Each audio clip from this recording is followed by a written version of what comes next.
Assalamualaikum warahmatullahi wabarakatuh. Saya Ita Septia Purnamasari, calon guru penggerak Angkatan 10 Kabupaten Bojonegoro. Saya akan menyajikan sebuah dokumentasi dalam bentuk video aksi nyata, sesi berbagi bersama teman-teman di SMA Negeri 1 Kedung Adem. Topik yang akan saya bawakan adalah budaya positif dari modul 1.4. Selamat menyaksikan.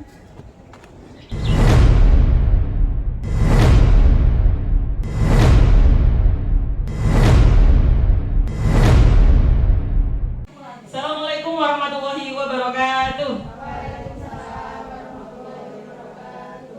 Yang saya hormati Bapak Mas Edi Masrur selaku Kepala Sekolah yang hari ini belum dapat hadir di sini dan diwakili oleh Ibu Suwarti Ningsih selaku Wakakurikulum.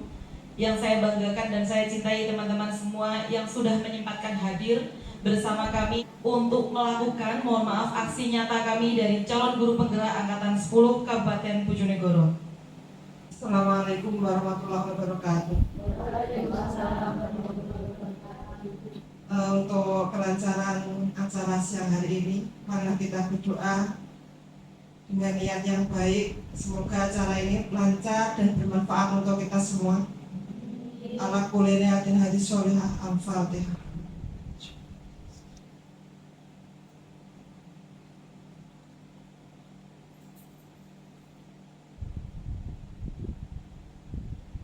Bismillahirrahmanirrahim. Allahumma shalli ala Muhammad wa ala ali Muhammad. Alhamdulillah rabbil alamin. Ya rabbana alhamdu lillahi. Allahumma inna nas'aluka salamata fid din wa afiyatan fis jasad wa sihhatan fil ilmi wa barakatan fis rizqi wa tawbatan qabla al-maut wa rahmatan inda al-maut wa maghfiratan ba'da al-maut.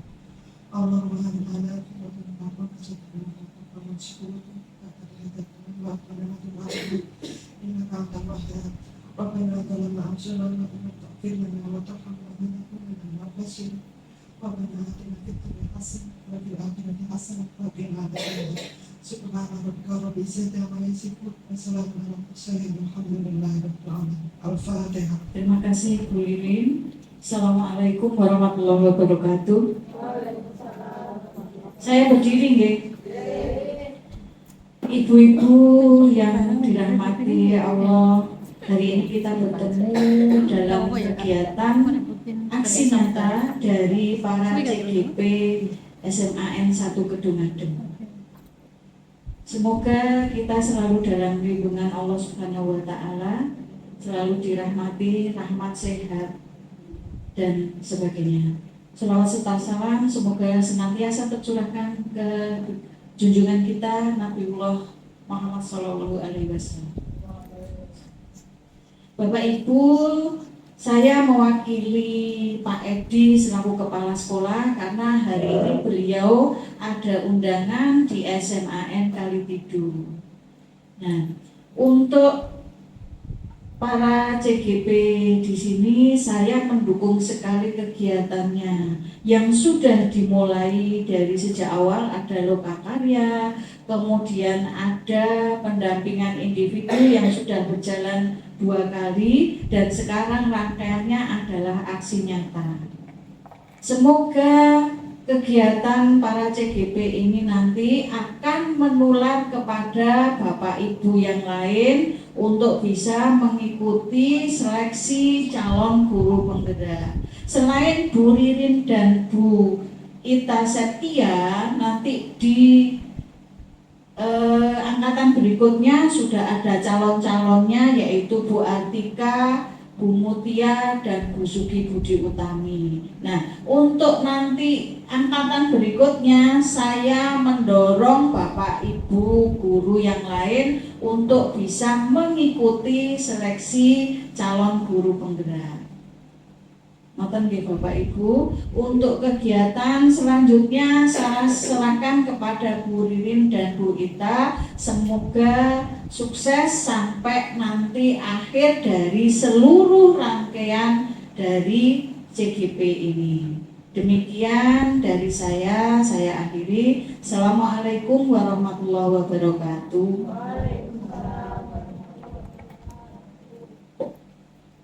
Sebelum kita memulai kegiatan kita pada siang hari ini, mari kita membuat keyakinan kelas. Ini saya sudah memberikan contoh ya, nanti kalau mau direvisi monggo, karena keyakinan kelas ini adalah curah pendapat dari kita semua yang ada di sini.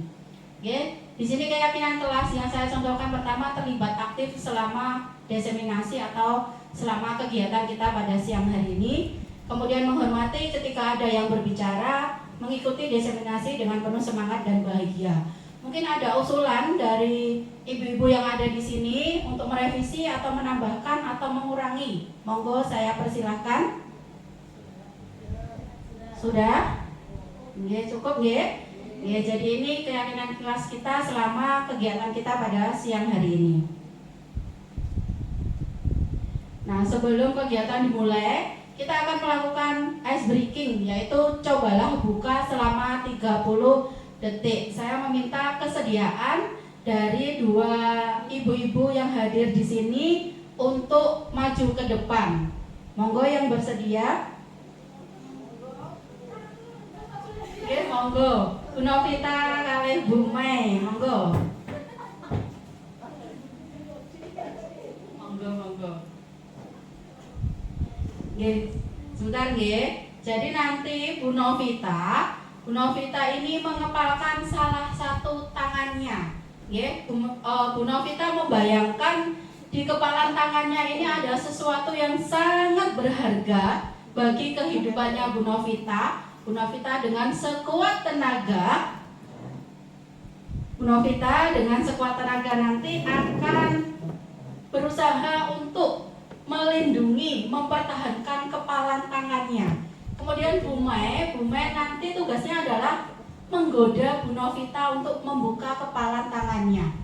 Ya, menggodanya boleh merayu, boleh mengiming-imingi dan sebagainya. Oke. Nah, ini dilakukan selama 30 detik. Oke, kita mulai dari sekarang. Iming-imingannya boleh gitu, maksudnya ngerayunya boleh apa? Misal ditiki gitu boleh? Oh iya. Kita mulai sekarang deh. Nggih. Monggo, 1 2 3. Bu Novita. Boleh nggak ininya dibuka? Kenapa, ada apanya? Nanti saya kasih hadiah. Saya punya uang 1 miliar. Beneran nggak boleh dikelilingi. Ayo dibuka. Ayo dibuka Bu Novita. Di sini ada racunnya, kalau nggak kamu buka nanti bisa beracun.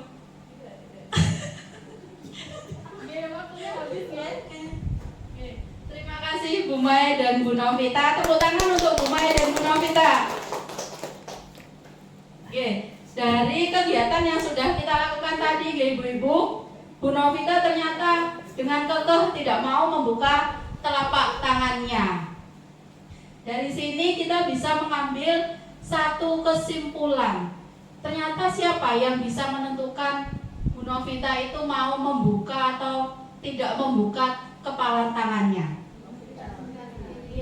Bu Novita sendiri, ya. Jadi bisa kita simpulkan bahwa yang bisa mengendalikan diri kita sendiri, ya harusnya diri kita sendiri, bukan orang lain. Nah, ibu-ibu tahu nggih ini fotonya siapa nggih? Siapa nih Bu Novita? Ki Hajar Dewantara. Ki Hajar Dewantara atau biasanya disingkat dengan KHD, nggih.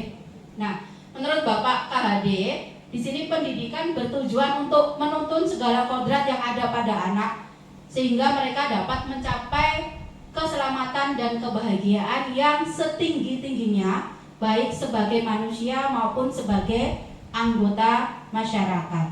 Nah, Bapak KHD ini berpendapat bahwa pendidikan itu diterapkan bukan dengan paksaan. Ya, beliau menginginkan murid harus menggunakan dasar tertib dan damai, tata tentram, dan kelangsungan kehidupan batin dan kecintaan kepada tanah air menjadi prioritas. Jadi beliau di sini menginginkan murid yang merdeka, ya, murid itu menjadi manusia yang merdeka. Manusia yang merdeka itu manusia yang bagaimana? Manusia yang tidak hanya terbebas dari perintah, tetapi juga manusia yang bisa mengendalikan tata lakunya sendiri. Ya, itu menurut filosofi dari Ki Hajar Dewantara. Kemudian bagaimana Bapak Ibu supaya kita bisa menerapkan filosofi Ki Hajar Dewantara, bisa mengantarkan anak-anak didik kita menjadi manusia yang selamat dan bahagia, ya, dengan tanpa paksaan? Tentunya kita akan berkolaborasi atau bekerja sama, ya, bergotong royong. Untuk apa? Menerapkan budaya positif di lingkungan sekolah kita. Nah, budaya positif itu apa? Nah, di sini ada konsep inti dari budaya positif, yaitu disiplin positif dan nilai-nilai kebajikan universal, kemudian teori motivasi, hukuman dan penghargaan serta restitusi, dan keyakinan kelas. Kemudian ada kebutuhan dasar manusia, restitusi 5 posisi kontrol, dan restitusi segitiga restitusi. Nah, ibu-ibu, selama ini ada beberapa miskonsepsi tentang teori kontrol yang disampaikan oleh Dr. William Glasser. Ya, miskonsepsi yang pertama yaitu ilusi guru mengontrol murid. Selama ini kita berpikiran bahwa kita bisa mengendalikan murid-murid kita. Ya, kita bisa meminta murid-murid kita untuk melakukan hal yang kita inginkan. Padahal aslinya saat itu murid-murid kita yang membolehkan dan mengizinkan dirinya untuk kita kontrol, ya, untuk kita kendalikan.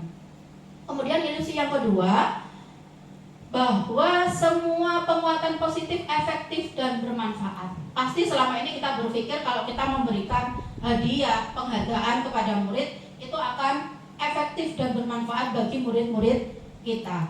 Kemudian yang ketiga, bahwa kritik dan membuat orang merasa bersalah itu dapat menguatkan karakter. Justru kritik dan membuat orang merasa bersalah di sini, ya ibu-ibu, itu akan menuju atau membawa murid-murid kita berpikiran bahwa mereka individu yang gagal. Ya, mereka akan berhenti berusaha karena mereka sudah wah saya nggak bisa, ngoten nggih. Kemudian yang keempat, ilusi bahwa orang dewasa mempunyai hak untuk memaksa. Mungkin kita berpikir kita bisa kok memaksa anak-anak, bahkan anak-anak kita di rumah. Padahal memaksa itu bisa menyebabkan suatu perasaan yang tidak nyaman, bahkan bisa menyebabkan adanya suatu permusuhan. Ini adalah beberapa miskonsepsi dari teori kontrol. Nah, sekarang ini ibu-ibu kita harus mengubah paradigma. Jadi kita mengubah paradigma dari teori stimulus respon ke pendekatan teori kontrol. Kalau dulu di stimulus respon kita berpikir bahwa kebutuhan atau realitas kita itu sama, kita itu punya kebutuhan yang sama. Tapi di teori kontrol ini realitas atau kebutuhan kita itu berbeda. Kemudian semua orang melihat hal yang sama. Sekarang kita harus berpikir bahwa setiap orang memiliki gambaran yang berbeda. Kemudian kita mencoba mengubah orang agar berpandangan sama dengan kita. Nah, mulai sekarang kita harus berpikir bahwa kita berusaha memahami pandangan orang lain tentang dunia. Kemudian kalau dulu kita berpikir perilaku buruk dilihat sebagai suatu kesalahan. Mulai sekarang kita akan berpikir bahwa semua perilaku memiliki tujuan. Nanti bersama Bu Gita akan disampaikan bahwa perilaku manusia itu adalah untuk memenuhi kebutuhan dasarnya, ya. Kemudian kalau dulu kita berpikir orang lain bisa mengontrol saya, mulai sekarang kita berpikir kita sendiri yang bisa mengontrol diri. Kemudian kalau dulu kita berpikir kita bisa mengontrol orang lain, nah sekarang kita berubah paradigmanya, yaitu kita atau Anda tidak bisa mengontrol orang lain. Kemudian pemaksaan ada pada saat rujukan gagal. Sekarang kita berpikir bahwa kolaborasi dan konsensus menciptakan pilihan-pilihan baru. Kalau dulu kita berpikirnya ada yang menang, ada yang kalah. Sekarang kita berpikirnya tidak ada yang kalah, tetapi menang-menang. Nah, ibu-ibu, sekarang ke disiplin positif ya. Disiplin ini berasal dari kata disiplina dari bahasa Yunani yang artinya belajar ya. Disiplin mengacu pada disiplin diri yang memiliki tanggung jawab terhadap apa yang dilakukannya berdasarkan nilai-nilai yang diyakini. Kemudian disiplin positif ini salah satu cara penerapan disiplin yang bertujuan untuk menumbuhkan kesadaran serta memberdayakan murid tanpa imbalan, penghargaan, reward, ancaman, atau hukuman. Jadi dalam disiplin positif kita berusaha untuk memunculkan motivasi intrinsik dari dalam diri murid kita.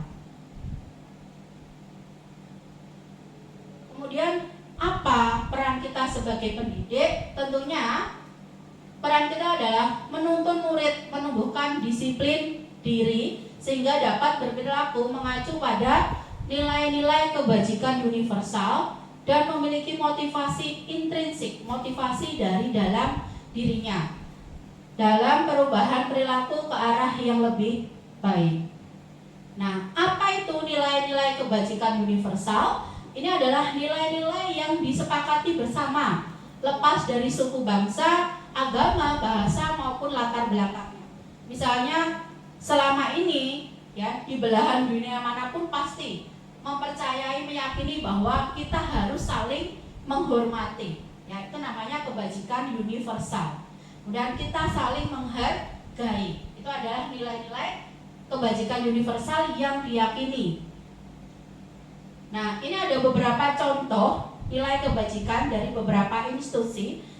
Yang pertama, profil pelajar Pancasila. Di sini saya yakin ibu-ibu di sini sudah tidak asing lagi dengan profil pelajar Pancasila. Nilai-nilai yang dipercayai apa di sini? Ada beriman dan bertakwa kepada Tuhan Yang Maha Esa dan berakhlak mulia, berkebinekaan global, gotong royong, mandiri dan bernalar kritis. Kemudian misalnya ada life skill atau keterampilan hidup, dapat dipercaya, lurus hati, pendengar yang aktif, tidak merendahkan orang lain dan memberikan yang terbaik dari diri. Nah, sebenarnya manusia itu berperilaku melakukan sesuatu hal itu karena ada motivasi ya. Nah, motivasi perilaku manusia itu ada 3. Yang pertama yaitu untuk menghindari ketidaknyamanan atau untuk menghindari hukuman. Kemudian yang kedua untuk mendapatkan imbalan atau mendapatkan penghargaan dari orang lain. Nah, yang menghindari hukuman dan mendapatkan penghargaan ini adalah motivasi ekstrinsik, yaitu motivasi yang berasal dari luar.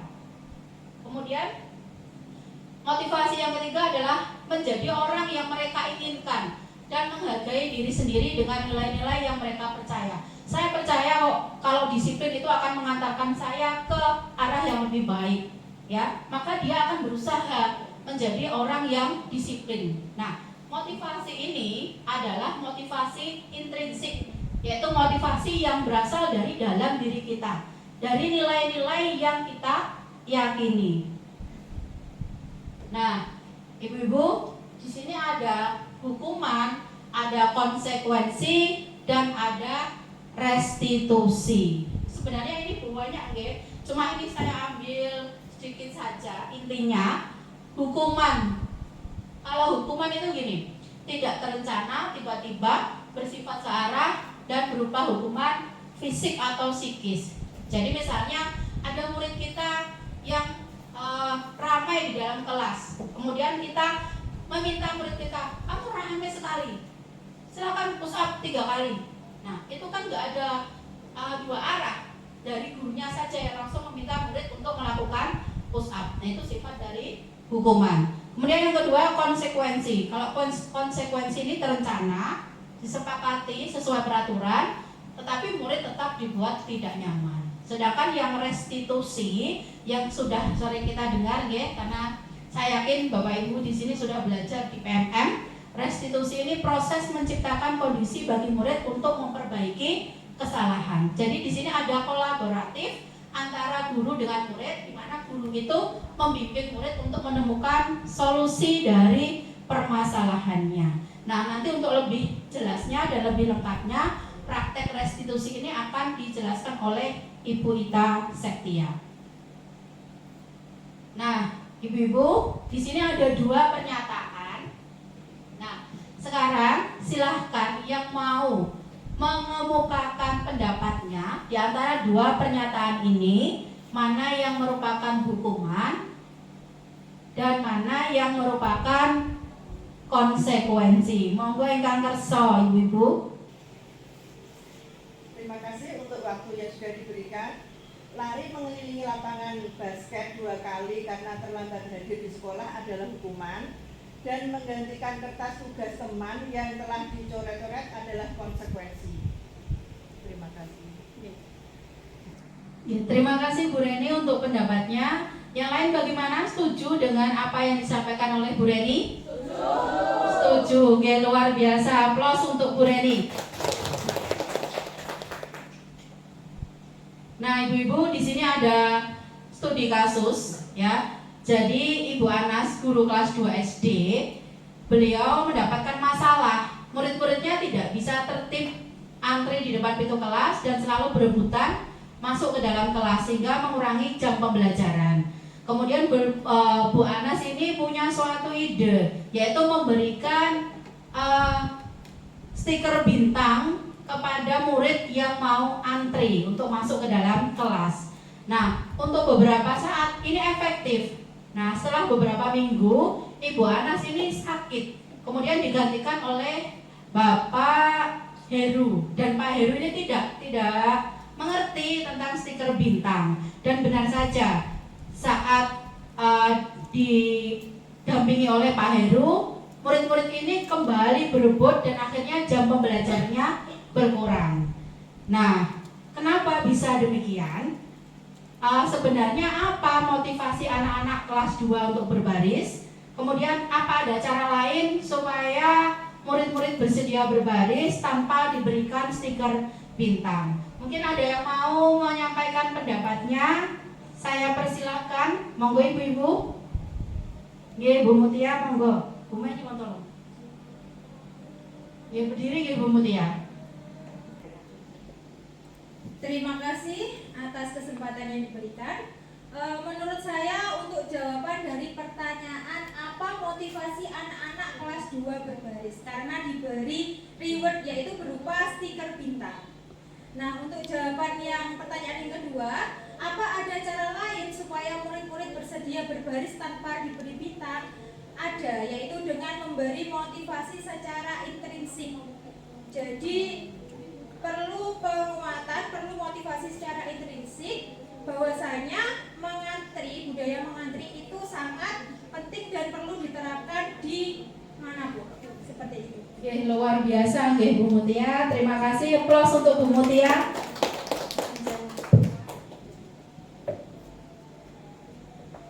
Mungkin ada pendapat lain Bapak Ibu atau setuju dengan apa yang disampaikan oleh Bu Mutia? Oke, ternyata motivasi anak-anak itu adalah untuk mendapatkan stiker bintang atau untuk mendapatkan penghargaan. Nah, kemudian bagaimana cara lainnya untuk anak-anak itu bersedia berbaris tanpa diberikan stiker bintang? Tentunya kita akan memberikan suatu pendampingan, memberikan penguatan supaya anak-anak ini muncul motivasi dari dalam diri atau motivasi intrinsik dengan memberikan keyakinan-keyakinan kebajikan universal yang diyakini oleh mereka, yaitu disiplin atau mengantri itu adalah hal yang baik. Oke, kita lanjut ya. Oke, sekarang kita lanjutkan dihukum oleh penghargaan. Bagaimana dengan penghargaan? Ternyata penghargaan ini sama dengan hukuman, yaitu meminta atau membujuk seseorang melakukan sesuatu untuk memenuhi tujuan tertentu dari orang yang meminta atau membujuk. Motivasinya jelas motivasi eksternal dan bisa menimbulkan ketergantungan. Nah, di sini ada beberapa dampak dari penghargaan. Yang pertama yaitu pengaruh jangka pendek dan jangka panjang. Penghargaan ini akan efektif jika kita terapkan untuk jangka pendeknya, jadi akan sangat efektif. Tetapi tidak untuk jangka panjangnya nanti dia akan menjadi tidak efektif. Kemudian yang kedua, penghargaan menghukum. Misalnya saja di satu kelas, di situ ada seseorang, satu murid kita yang kita berikan penghargaan. Siswa yang tidak mendapatkan penghargaan di sini pasti akan merasa seperti ini. Wah, ternyata aku tidak sebaik dia, aku tidak pintar dan sebagainya. Jadi sepertinya kita menghukum siswa yang tidak mendapatkan penghargaan. Kemudian yang kedua, penghargaan ini mengurangi ketepatan. Nah, di sini ada suatu riset yang sudah dilakukan, jadi ada sekumpulan anak laki-laki berusia 9 tahun diberikan gambar wajah yang mirip gambar wajahnya. Kemudian anak-anak ini gambar wajah itu disatukan, mana gambar ini benar mirip atau berbeda. Nah, anak yang menjawab benar, dia diberikan uang. Kemudian anak lain yang menjawab benar tidak diberikan uang. Nah, setelah diulangi beberapa kali, ternyata anak-anak yang diberikan uang ini banyak melakukan kesalahan. Itu hasil dari riset, Kemudian penghargaan tidak efektif. Saat penghargaan itu dihentikan, bisa jadi murid kita atau anak-anak yang kita berikan penghargaan ini merasa kecewa. Kemudian dia tidak akan mau berusaha lagi. Kemudian penghargaan ini merusak hubungan. Jadi nanti murid yang tidak mendapatkan penghargaan, mereka akan muncul rasa iri, muncul rasa tidak suka terhadap temannya yang mendapatkan penghargaan. Kemudian biasanya kalau kita memberi sistem ranking gitu, nah nanti pasti akan ada persaingan di kelas itu, dan persaingan itu ya ada dampak positifnya tapi juga ada dampak negatifnya, yaitu akan menimbulkan kecemasan pada diri murid-murid kita.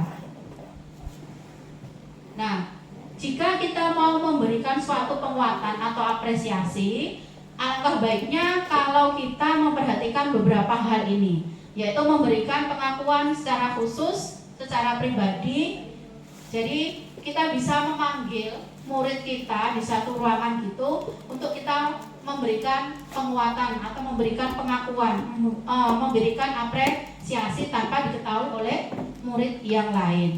Kemudian kita bisa memberikan pengakuan kepada semua murid secara bergantian. Tidak harus murid yang pandai, tidak harus murid yang dapat nilai 100, tapi dari hal kecil yang positif kita bisa memberikan pengakuan atau penghargaan. Kemudian memberikan pengakuan secara konsisten dan berfokus pada proses. Jadi seperti ini. Kamu tadi tanpa ibu minta sudah mau menghapus papan tulis di depan. Itu hal yang sangat baik, Nak, ya. Nah, seperti itu. Nah, tadi di awal kita sudah membuat keyakinan kelas nih. Kenapa harus keyakinan kelas? Kenapa bukan peraturan kelas? Mungkin ada dari ibu-ibu di sini yang mau menyampaikan pendapatnya. Kenapa sih kok keyakinan? Kenapa bukan peraturan? Monggo yang bersedia. Monggo. Bu Mutia, monggo.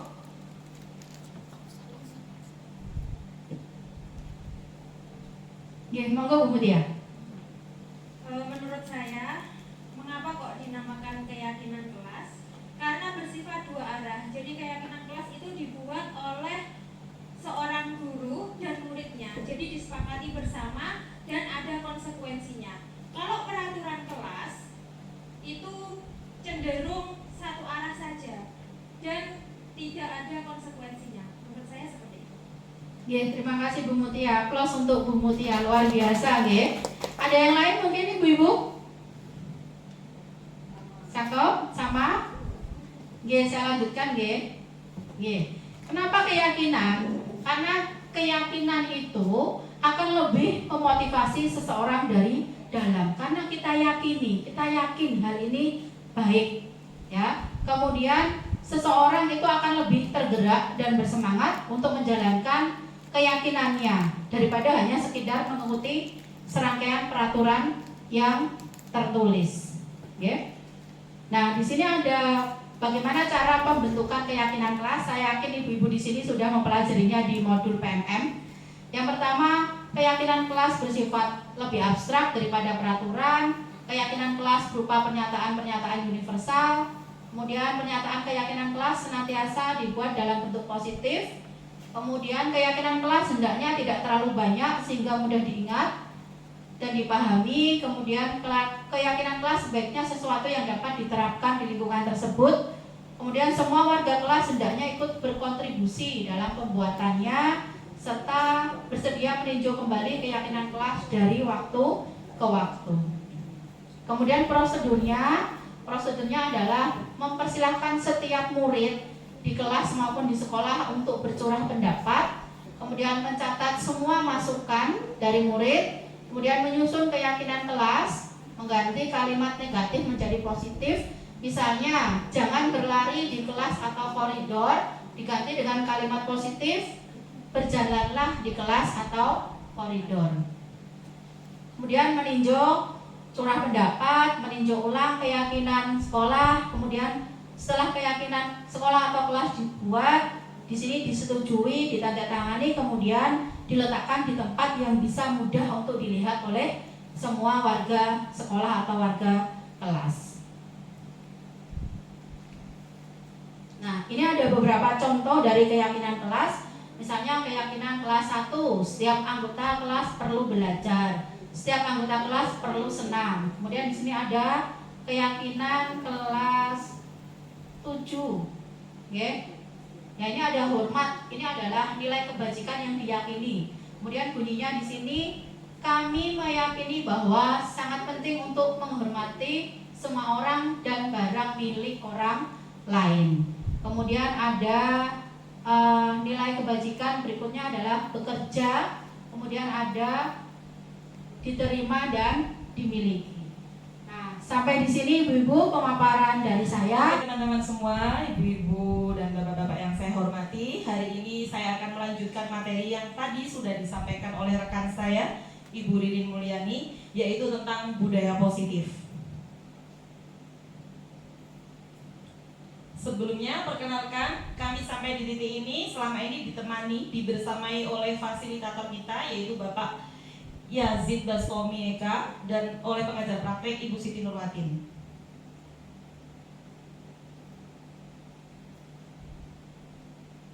Untuk topik modul 1.4 tentang budaya positif yang telah kita pelajari bersama hari ini ada 6 subtopik. Yang 3 sudah dipaparkan oleh teman saya, yaitu tentang disiplin positif, teori motivasi hukuman dan penghargaan, serta restitusi dan keyakinan kelas. Selanjutnya saya akan menyampaikan tentang kebutuhan dasar manusia, 5 posisi kontrol, serta segitiga restitusi. Masih semangat ibu-ibu semuanya? Masih. Tapi sepertinya sudah 30 menit jadi terlihat lelah gitu, lelah duduk. Monggo, kita sama-sama berdiri. Sama-sama berdiri. Ngantuk ya tadi ya? Saya lihat ada yang kayak ngantuk gitu. Gimana?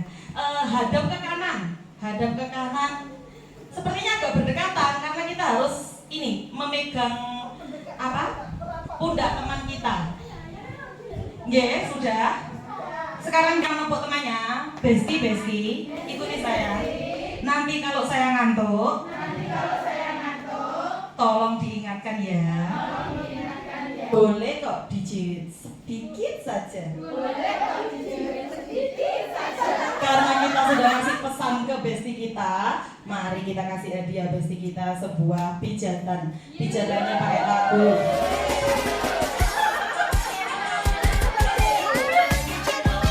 Joget gak apa-apa.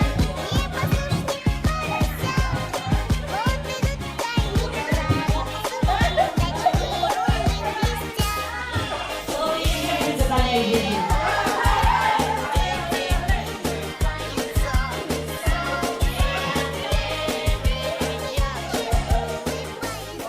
Sekarang balik kiri. Siapkan tangannya di pundak temannya lagi. Tadi kan udah dipesenin ya. Sekarang berarti menyampaikan pesannya. Oke besti sambil tepuk. Oke besti. Siap kok. Kita kasih pijitan lagi untuk besti yang kita kasih. kita joget bersama.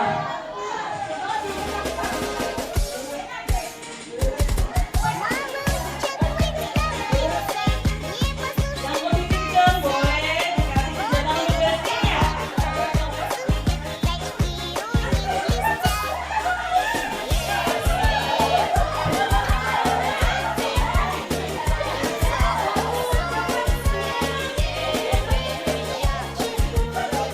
Oke, tepuk tangan untuk kita semuanya.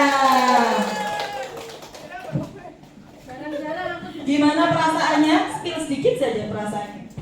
Senang. Nah, itu tadi gambaran ketika kita sudah sangat bahagia menikmati ya goleng-goleng. Oke, itulah tadi gambaran kita ketika bahagia. Bahagia nggih, Ibu-ibu? Oke, siap menerima materi yang baru. Jadi tentang disiplin positif yang sejak awal sudah dipaparkan oleh rekan saya. Disiplin positif menurut Dr. William Glasser. Sebenarnya apapun yang kita lakukan itu semuanya berdasarkan atas tujuan. Pasti punya tujuan. Oh, saya itu makan. Tujuannya apa? Dan kenyang. Jadi semua yang kita lakukan pasti punya tujuan. Tujuannya untuk apa? Untuk memenuhi kebutuhan dasar. Seperti yang kita alami hari ini tadi, kita sedang memenuhi kebutuhan dasar kita, yaitu bahagia. Buktinya sampai joget-joget Bu Novita tadi ya.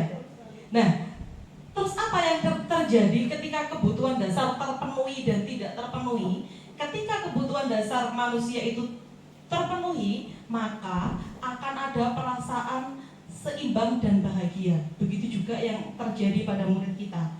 Jadi ketika kebutuhan dasarnya terpenuhi, maka murid akan tumbuh dengan seimbang dan bahagia. Dan sebaliknya, ketika kebutuhan dasar tidak terpenuhi, maka akan muncul emosi negatif seperti bosan, malas, sedih, kecewa, malas. Nggih, betul sekali Mbak Yuni. Dan ketika hal itu terjadi, maka muncullah yang kita sebut sebagai suatu pelanggaran karena tidak sesuai dengan norma atau kebajikan universal. Apa yang akan kita lakukan selanjutnya? Kita bisa melakukan restitusi. Tadi rekan saya Bu Ririn Mulyani sudah menyampaikan tentang hukuman dan konsekuensi serta restitusi. Jadi kita langsung ke yang hal positifnya, yaitu melakukan restitusi ketika ada murid yang melakukan pelanggaran. Jadi kita akan bicara tentang kebutuhan dasar. Jika tidak terpenuhi akan menyebabkan suatu pelanggaran, dan kita sebagai guru hendaknya memilih cara restitusi. Jadi materi yang akan saya paparkan terkait kebutuhan dasar dan restitusi.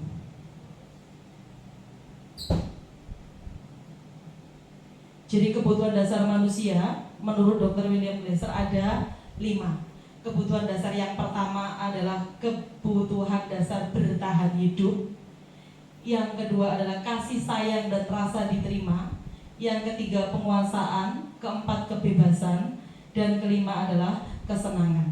Jadi ketika ada yang melakukan pelanggaran atau melakukan hal negatif, kemungkinan itu sedang apa Ibu-ibu?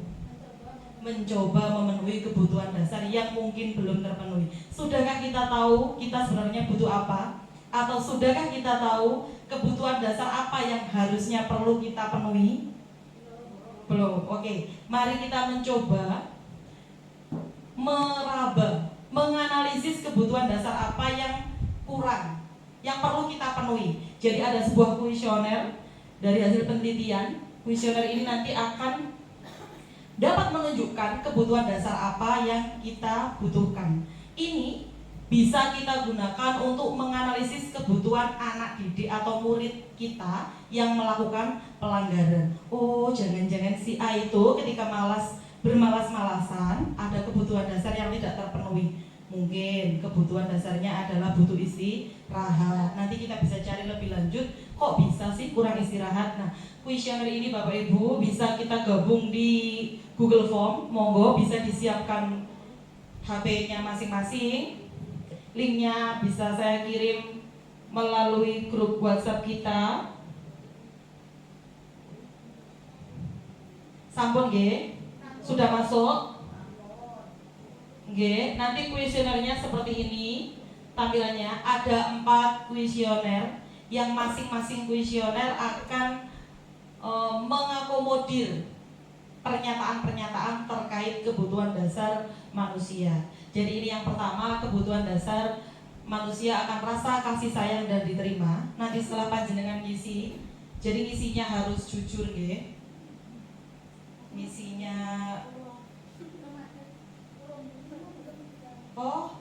nggih, belum terkirim sebentar.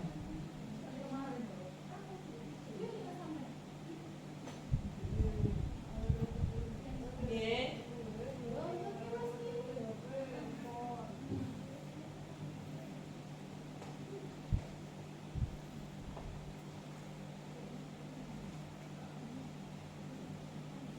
Sudah nggih, monggo diisi. Linknya untuk kebutuhan dasar manusia.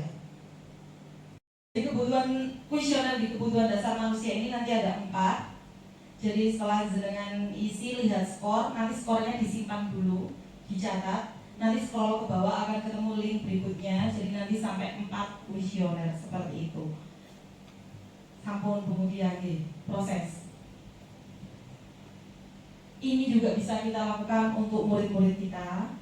Ketika kita ingin menganalisis kebutuhan dasar apa sebenarnya yang ingin dipenuhi oleh murid atau bahkan anak kita di rumah.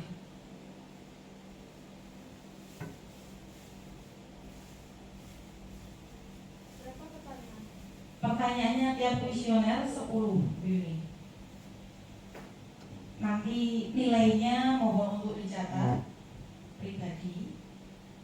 Nilainya itu yang ini deh, yang 32/93 ini.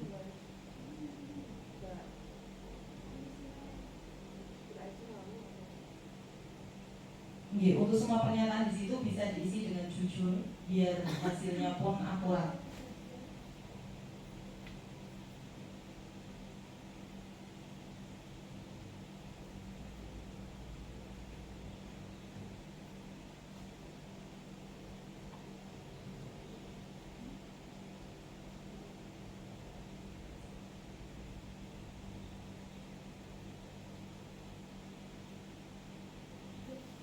Oh, ini sudah banyak yang mulai menjawab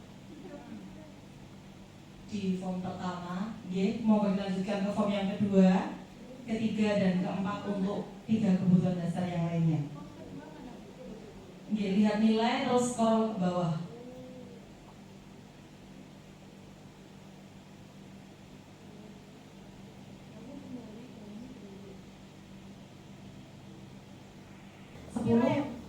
Kirim, lihat skor, skornya diopeni dulu. Lihat skor. 32-nya disimpan, terus scroll ke bawah, lanjut ke link berikutnya. Jadi ada 4 kali pengisian.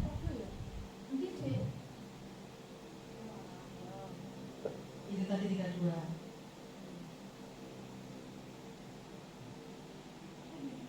Oke, saya mau minta pendapatnya, mungkin ada yang mau disampaikan.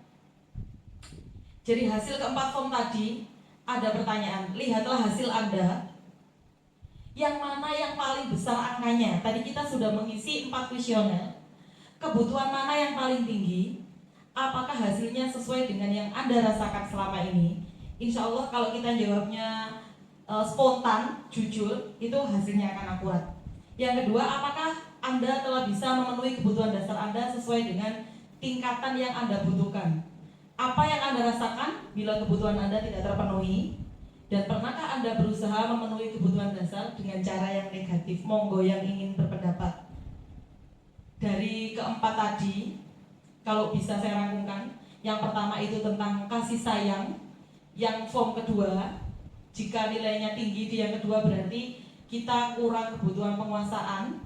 Yang ketiga kebebasan, yang terakhir kesenangan. Monggo yang mau menyampaikan pendapatnya, kira-kira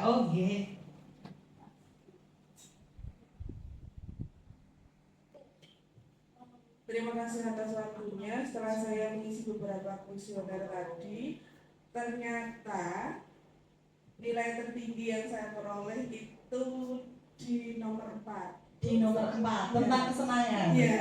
Kurang piknik ya Bu ya? Ya, mungkin. Jadi saya sudah nggak tahu kenapa gitu. Jadi tertingginya nomor 4, 1, 2, 3 itu hampir sama di sekitaran angka 32, 30, 34 gitu. Oke, berarti itu sama nggak dengan perasaannya? Hasil kuesionernya kan menunjukkan kesenangan nih, nilainya yang tinggi. Sama nggak sebenarnya akhir-akhir ini kurang bahagia gitu? Iya, kurang bahagia. Itu kebutuhan dasar. Oke, beri tepuk tangan untuk Bu Novita yang sudah bisa menganalisis kebutuhan dasar yang ingin dipenuhi oleh Bu Novita. Mungkin ada yang lain atau langsung lanjut? Sampun nggih. Jadi yang 1 sampai 10 form pertama tadi kebutuhan akan kasih sayang. Jika nilainya tinggi di form yang pertama berarti kita kurang kasih sayang Bapak Ibu. Nanti pulang minta disayang nggih. Long distance. Nggih. Atau mungkin ada yang ditanyakan sebelum jauh. Nggih, silakan.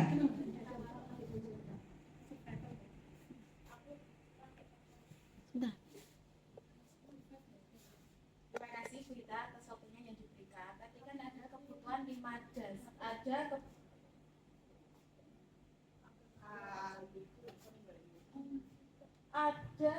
kebutuhan 5. Kenapa yang dikuesionerkan hanya 4 saja? Nggih, ada 5, tapi kenapa kok yang bisa dianalisis dengan kuesioner hanya 4? Yang tengah kenapa tidak ada? Mungkin ada yang mau bantu menjawab atau berpendapat? Monggo Bu Tina. Terima kasih Bu Ita. Saya akan berusaha untuk menjawab. Kenapa untuk yang kebutuhan dasar bertahan hidup tidak masuk dalam kuesioner? Karena kita manusia itu semuanya ingin bertahan hidup sampai meskipun kita sudah tua ya. Karena memang kita berusaha untuk memenuhi semua kebutuhan itu untuk bertahan hidup. Terima kasih. Mungkin Tepuk tangan buat Bu Tina.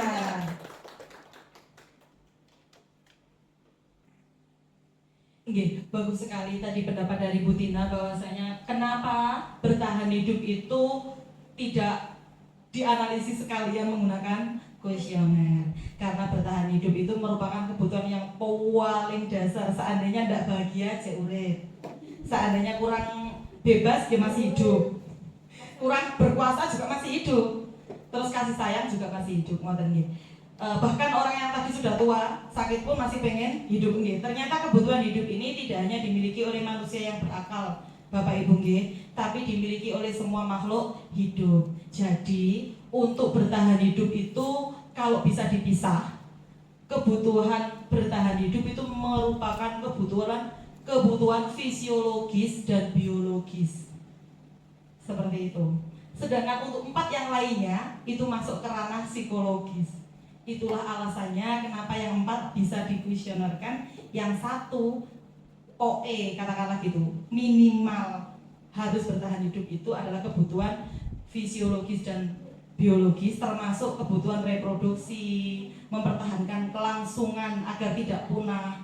Jadi itu alamiah, tanpa kita dibekali akal. Katakanlah hewan itu kan nggak berakal ya, punya otak tapi tidak punya akal. Apakah masih mampu bertahan hidup? Ya, masih punya kecenderungan bertahan hidup karena itu bukan ranah psikologis, tapi ranah fisiologis, biologis dan termasuk reproduksi itu tadi. Ngoten nggih. Jadi Bu Tina tadi sangat benar sekali karena itu hal utama paling dasar. Dan yang keempat yang dikuesionerkan yang bisa kita analisis tadi itu merupakan ranahnya psikologis. Ngoten nggih. Terima kasih. Ada lagi yang ingin berpendapat? Next nggih, lanjut. Jadi kalau kita aplikasikan di dalam kelas, kebutuhan dasar itu wujudnya seperti apa? Ini adalah wujud ketika di kelas. Ini yang saya sampaikan tadi, bertahan hidup itu keselamatan, kesehatan, makanan, bereproduksi, merasa aman itu termasuk bertahan hidup. Ini yang di kelas, keinginan untuk terhubung dengan orang lain. Ini saya rasa semua makhluk hidup ya, semua manusia lah. Kita ingin tetap berinteraksi, disayang, diterima dalam komunitasnya, Bapak Ibu guru seperti itu ya. Ketika di kantor, kebebasan seperti apa ketika di kelas? Kita memberi kebebasan untuk murid-murid kita membuat sebuah pilihan, menyalurkan pendapat, memberi kesempatan mereka untuk percaya diri, itu termasuk kebutuhan akan kebebasan. Yang kesenangan seperti yang kita lakukan tadi, menyisipkan ice drinking sehingga kita bisa ketawa-ketawi meskipun hanya sedikit saja. Ya, belum bisa memenuhi kebutuhan kesenangannya Bu Novita. Iya, jangan bilang uang ya bahagianya. Nanti saya sedih nggak bisa ngasih. Untuk yang penguasaan kebutuhan merasa kompeten. Jadi kita perlu mengapresiasi atau memberikan dukungan ke anak kita, menjadikan dia kompeten. Oke, yang selanjutnya tentang posisi kontrol restitusi, langsung mawon nggih. Jadi ketika ada kebutuhan dasar yang tidak terpenuhi, maka akan muncul perilaku yang tidak sesuai dengan norma atau kita sebut sebagai pelanggaran. Lah, kita sebagai guru, sebagai orang tua yang lebih tua, itu berhak memilih, menetapkan diri saya itu mau menjadi apa nanti ketika menghadapi sebuah pelanggaran yang dilakukan oleh anak-anak. Jadi ini adalah 5 posisi kontrol guru.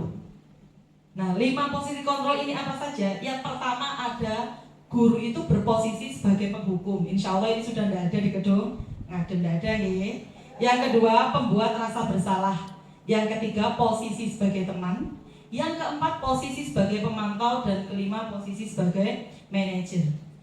Harapannya yang ideal kita itu berposisi sebagai manajer. Tapi apakah kita tidak mungkin melakukan hal yang 4 ini? Saya sendiri masih sering melakukan. Jadi harapannya kita di sini untuk mengingatkan diri kita masing-masing bahwasanya posisi ideal, yang paling ideal adalah sebagai manajer. Sebisa mungkin kita menuju ke arah manajer.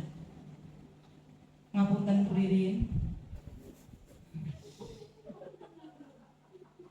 Seperti apa mungkin saya bisa mencontohkan. Jadi penghukum itu meskipun sudah tidak ada di sini, kita bisa menilik sedikit ya ke masa lalu. Ketika ada murid telat, murid tidak mengerjakan tugas, woi, bolak-balik, kamu lagi, mau jadi apa?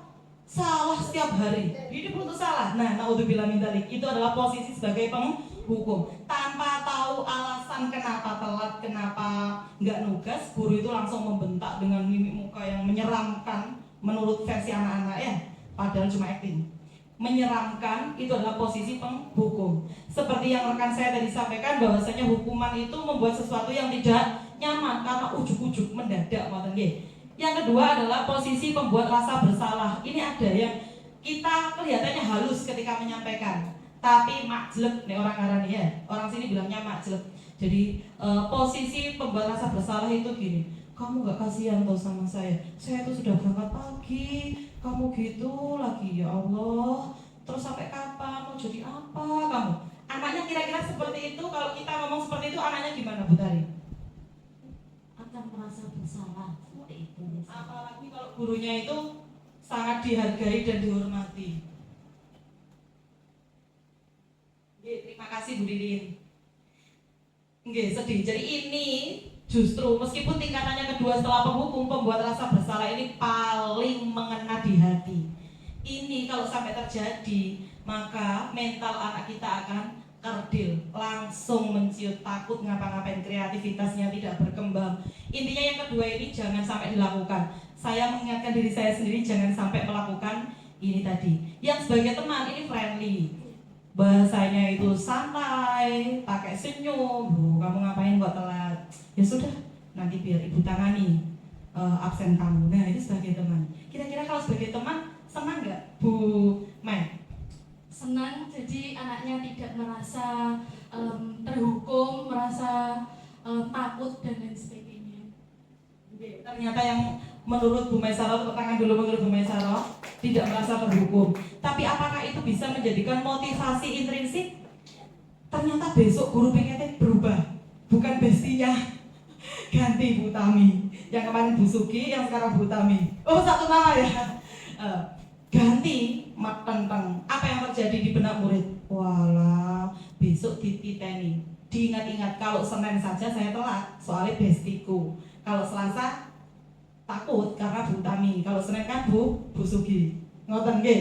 Jadi sebenarnya meskipun itu menyenangkan, tapi ternyata belum bisa memunculkan motivasi dari dirinya murid. Posisi yang keempat, pemantau. Ini biasanya guru BK kayaknya ini. Ada guru BK, wah Bu Mai lagi ya. Sekolah kita SMA Negeri 1 Ngadem punya peraturan bahwasanya masuk sekolah adalah jam 7 tep, wis gak iso diganggu gugat. Ketika ada murid masuk tinggal dipengkerii, nggak usah jahat-jahat tapi ibu-ibu cuma mengingatkan, Lele jam berapa ini? Jam 7.15 Bu. Tahu nggak peraturannya? Tahu Bu. Jam berapa masuk? Jam 7. Kalau telah diapakan? Lari, oke, lari sana. Jadi menjalankan SOP di sekolah itu termasuk tugas pemantau, ngoten nggih. Nah, ternyata hal itu juga belum dirasa ideal karena yang paling ideal adalah posisi manajer seperti itu. Seperti apa? Nanti kita akan lihat lebih lanjut. Nah, ini. Ternyata penghukum, pembuat orang merasa bersalah itu membentuk identitas yang gagal. Karena yang kontrol dari luar. Untuk yang teman, pemantau itu benar karena ada identitas berhasil seperti yang Bu Mei rasakan, merasa senang ketika bahasanya itu bestie banget. Ternyata benar, cuman ini nanti akan muncul mengharapkan imbalan pada orang lain, termasuk ilmu titen tadi ibu-ibu.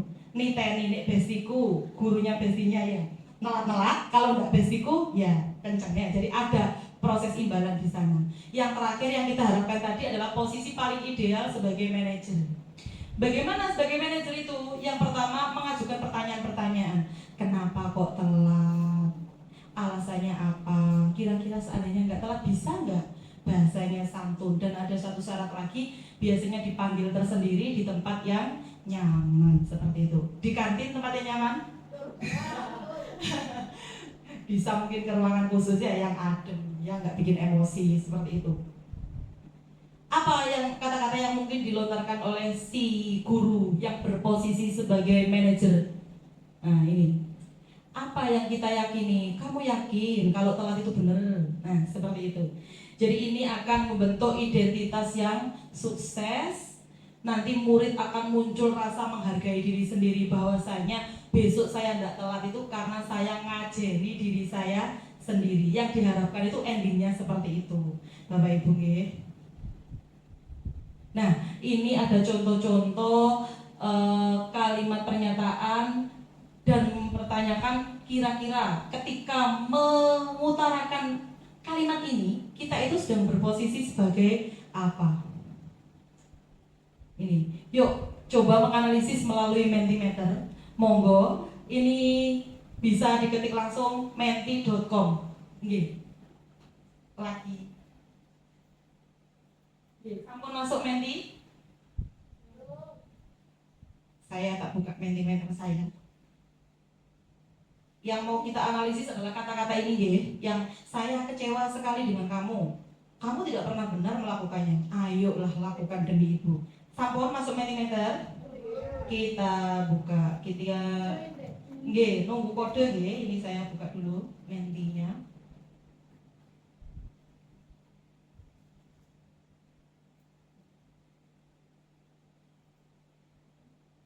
Oke, masukkan kodenya. Kodenya ada di layar. Mungkin bisa saya bacakan sebentar.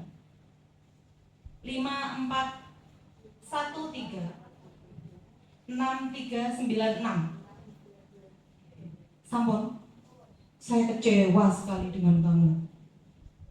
Kira-kira sebagai penghukum, pembuat rasa bersalah, teman, pemantau, atau manajer. Saya kecewa sekali dengan kamu.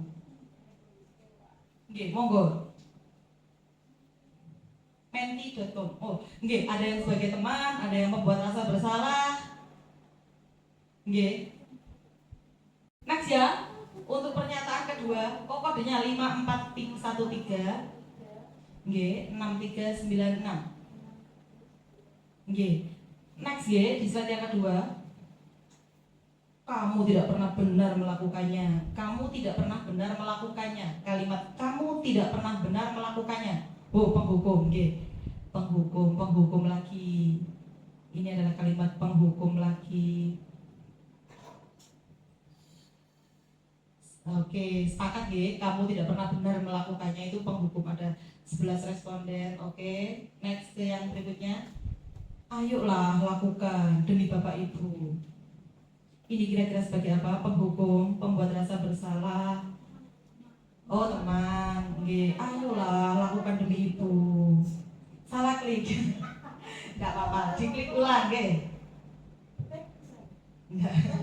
Monggo dilanjutkan mawon. Satu Butari nggih ternyata. Enggak apa-apa Butari, semua orang pernah melakukan kesalahan. Nanti ada kalimat itu. Apa kamu mau mendapatkan stiker bintang hari ini? Mau nggak kira-kira? Mau nggak kira-kira dapat stiker bintang dari ibu? Ini kalau SMA kayaknya udah ada stiker-stikeran ya. Oh, sebagai pemantau, teman.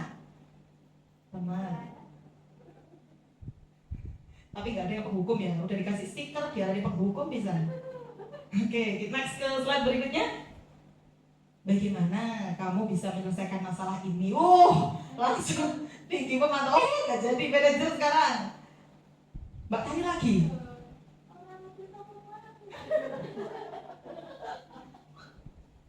Nggak apa-apa. Oke, manajer. Oke, untuk slide yang terakhir, kamu selalu yang paling terakhir, terus bola balik mesti guri ya. Guru BK, enggak ya, guru BK SMA kadang-kadang sudah pakai cara restitusi kayak Bu Mai. Alhamdulillah, enggak besti-besti. Kadang-kadang. Nggih, penghukum. Oke. Sampun nggih, kita kembali ke slide. Kita lihat hasilnya.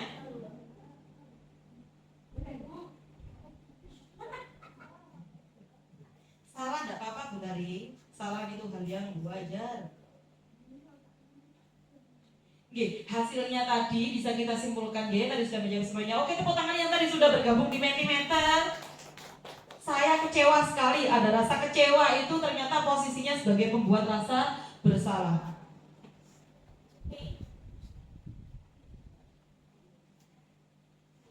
Oke, tadi sudah banyak yang menjawab tepat. Kami tidak pernah benar melakukannya itu penghukum. Ayolah lakukan demi Bapak Ibu. Mosok wis bestian kok kamu gitu, itu sebagai teman.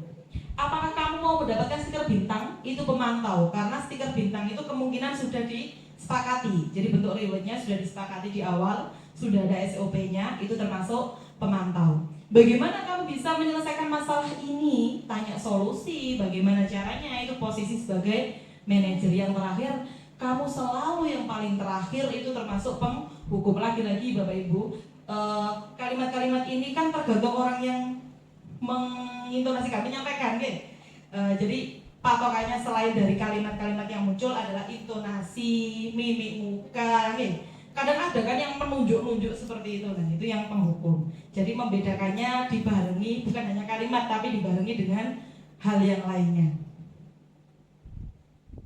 Oke, ini materi kita yang terakhir. Tadi yang ideal adalah posisi sebagai manajer. Sekarang posisi sebagai manajer ini kita sebut sebagai segitiga restitusi. Harapannya kita sebagai guru bisa melaksanakan segitiga restitusi untuk anak didik kita biar menciptakan murid yang dengan identitas yang berhasil.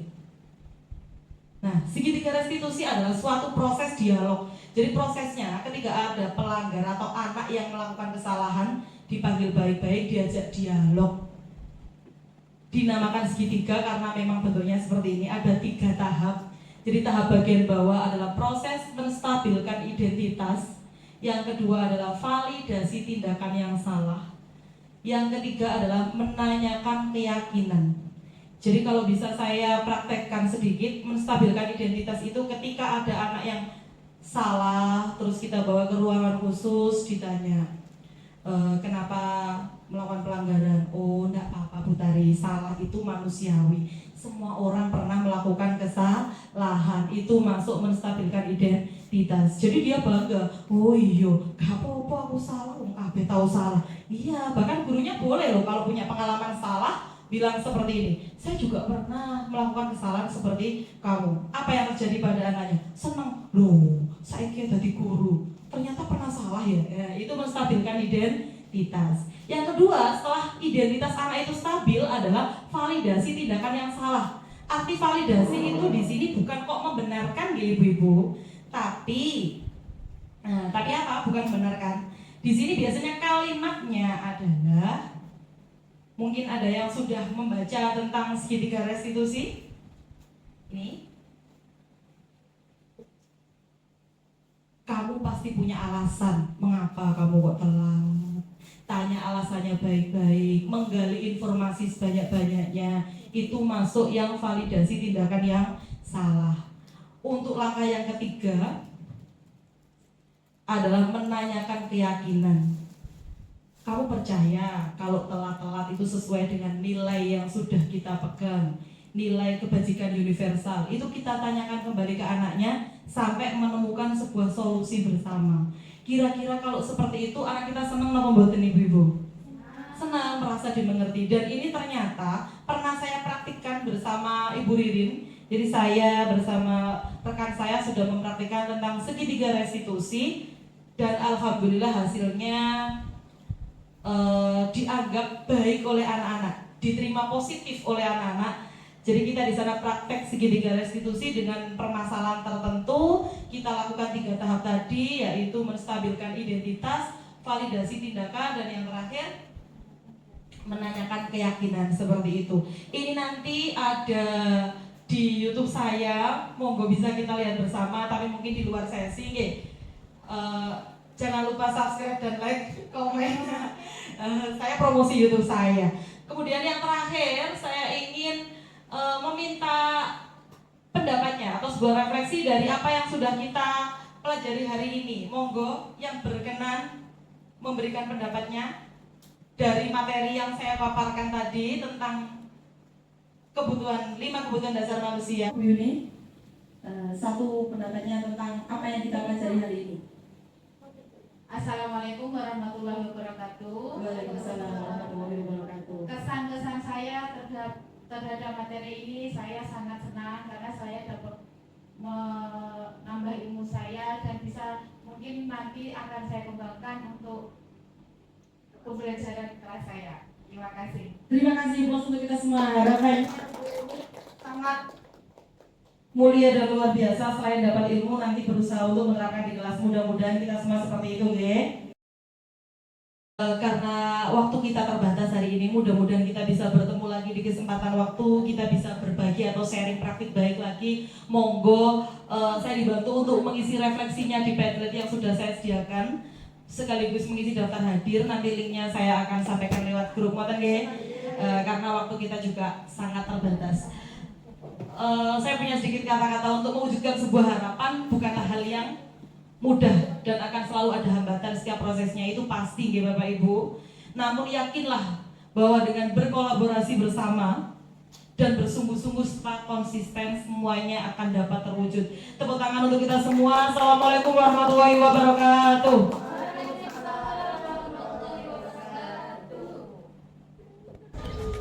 Untuk refleksi aksi nyata hari ini, saya merasa senang karena sudah bisa membagikan apa yang saya dapatkan dari pendidikan guru penggerak angkatan 10 kepada teman atau rekan sejawat saya di sekolah. Saya merasa senang bisa berbagi, dari teman-teman juga memberi tanggapan yang positif dan merasa apa yang saya sampaikan sangat bermanfaat dalam kehidupan menjadi guru maupun orang tua. Saya berharap apa yang saya sampaikan secara kolaborasi bisa diterapkan bersama untuk menjadikan Indonesia lebih maju dan menciptakan pembelajaran yang bermakna atau berpihak pada siswa. Salam guru penggerak, tergerak, bergerak, menggerakkan. Terima kasih. Assalamualaikum warahmatullahi wabarakatuh.